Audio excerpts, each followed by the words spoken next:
Hi, welcome back. Another video here with Miss Curdy, and we are working on lesson 3-4, 6 as a factor.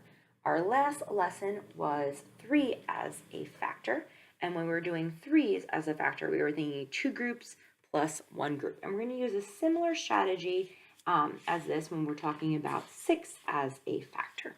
So just like 3 can be broken up into a 2 and a 1, we can actually think of 6 as a 5 and a 1.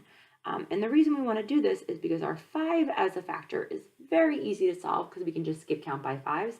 And then our 1 as a factor is also really easy because we just know it's going to be that other factor.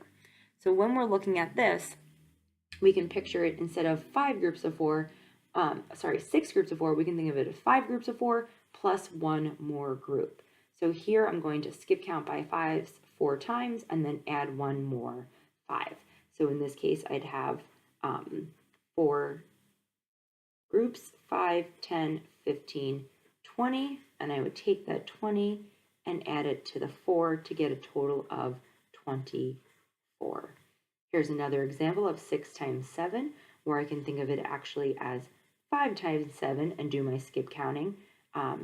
1, 2, 3, 4, 5, 6, 7, 5, 10, 15, 20, 25, 30, 35, and then take my 35 and add 7 more to get to my total of 42.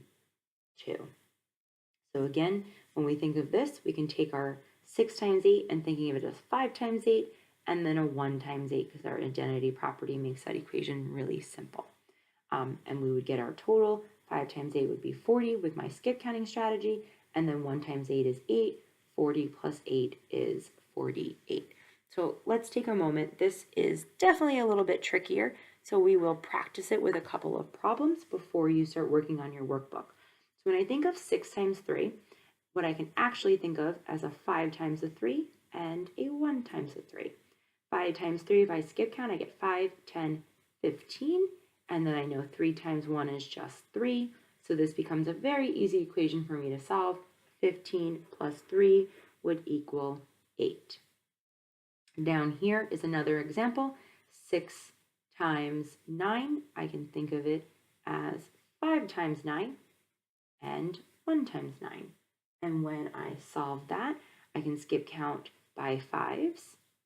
9 times, 5, 10, 15, 20, 25, 30, 35, 40, 45. And then I just need to add 1 more group. And again, take a moment to crunch these numbers. If you want to use the standard algorithm, please feel free to do so. It's a great strategy. 45 plus 9, I would do my 9 plus 5 would give me 14, carry the 1, and I get my final answer of 54.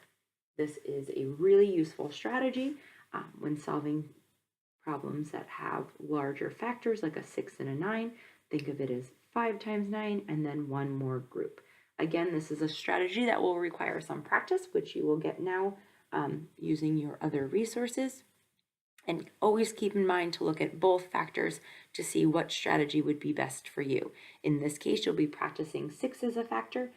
Please take a look back at your notes if you need to. Have a great day. Thank you.